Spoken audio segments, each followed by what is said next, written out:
ಸಮಾಜ ನಿರ್ಮಾಣಕ್ಕೆ ಸಂಘಟನೆ ಅನಿವಾರ್ಯ. ನಟ ಚೇತನ್. ಹೌದು, ಬುದ್ಧ ಬಸವಣ್ಣ ಅಂಬೇಡ್ಕರ್ ಹಾಗೂ ಪೇರಿಯಾರ್ ಕಂಡ ಸಮಾಜದ ನಿರ್ಮಾಣಕ್ಕೆ ಅಸಂಘಟಿತ ವಲಯಗಳು, ಶೋಷಿತರ ಸಮುದಾಯಗಳು ಒಗ್ಗೂಡಿ ರಾಜಕೀಯ ಇಚ್ಛಾಶಕ್ತಿಯನ್ನು ಪ್ರದರ್ಶಿಸುವ ಅನಿವಾರ್ಯತೆ ಇದೆ ಎಂದು ನಟ ಚೇತನ್ ಕರೆ ನೀಡಿದರು. ಕಿತ್ತೂರಿಗೆ ಆಗಮಿಸಿದ ಅವರು ರಾಣಿ ಚೆನ್ನಮ್ಮಾಜಿ, ಅಮಟೂರು ಬಾಳಪ್ಪ ಹಾಗೂ ಸಂಗೊಳ್ಳಿ ರಾಯಣ್ಣ ಮೂರ್ತಿಗಳಿಗೆ ಮಾಲಾರ್ಪಣೆ ಮಾಡಿ ಗೌರವಿಸಿದರು. ಕಿತ್ತೂರು ನೆಲಕ್ಕೆ ವಿಶೇಷವಾದ ಇತಿಹಾಸವಿದೆ. ಸ್ವಾತಂತ್ರ್ಯ ಇತಿಹಾಸದಲ್ಲಿ ಮಹತ್ವದ ಇತಿಹಾಸ ಸೃಷ್ಟಿಸಿದ ರಾಣಿ ಚೆನ್ನಮ್ಮಾಜಿಯವರ ಸ್ಥಳಕ್ಕೆ ಆಗಮಿಸಿದ್ದು ಖುಷಿ ತಂದಿದೆ ಎಂದರು.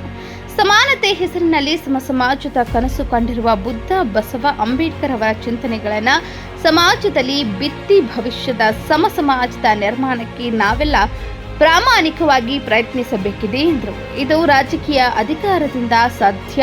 ಹೀಗಾಗಿ ಶಿಕ್ಷಣ, ಆರೋಗ್ಯ, ಪರಿಸರ ಸಂರಕ್ಷಣೆ, ನ್ಯಾಯ, ಕಾನೂನು ಹಾಗೂ ಸಾಮಾಜಿಕವಾಗಿ, ಆರ್ಥಿಕವಾಗಿ, ರಾಜಕೀಯವಾಗಿ ಕುವೆಂಪು ಆಶಯದ ಸರ್ವರಿಗೂ ಸಮಬಾಳು, ಸರ್ವರಿಗೂ ಸಮಪಾಲು ಅನುಷ್ಠಾನಕ್ಕೆ ಮುಂದಾಗುವಂತೆ ಕರೆ ನೀಡಿತು.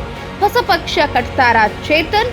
ವೈಚಾರಿಕ ಚಿಂತನೆಗಳ ಮೂಲಕ ಈಗಾಗಲೇ ಬೆಳಗಾವಿ ಜಿಲ್ಲೆ 15 ವಿಧಾನಸಭಾ ಕ್ಷೇತ್ರಗಳಿಗೂ ಭೇಟಿ ನೀಡಿದ ನಟ ಚೇತನ್ ಸಮಾಜ ನಿರ್ಮಾಣ ಆಶಯದ ಸಮಾನ ಮನಸ್ಕರ ತಂಡ ಕಟ್ಟುತ್ತಿದ್ದು, ಈ ನಿಟ್ಟಿನಲ್ಲಿ ಮುಂಬರುವ ವಿಧಾನಸಭಾ ಚುನಾವಣೆಯಲ್ಲಿ ಅಭ್ಯರ್ಥಿಗಳನ್ನು ಕಣಕ್ಕೆ ಇಳಿಸುವ ಮಹತ್ವದ ವಿಚಾರವನ್ನು ಮಂಡಿಸಿದರು. ಸೇವಾ ಮನೋಭಾವನೆ ಹೊಂದಿರುವ ಆಸಕ್ತ ಅರ್ಹ ಅಭ್ಯರ್ಥಿಗಳನ್ನು ಗುರುತಿಸುವಲ್ಲಿ 2028ರ ಚುನಾವಣೆಗೆ ಸ್ಪರ್ಧಿಸಲು ಅವಕಾಶ ನೀಡುವುದಾಗಿ ಹೇಳಿದರು.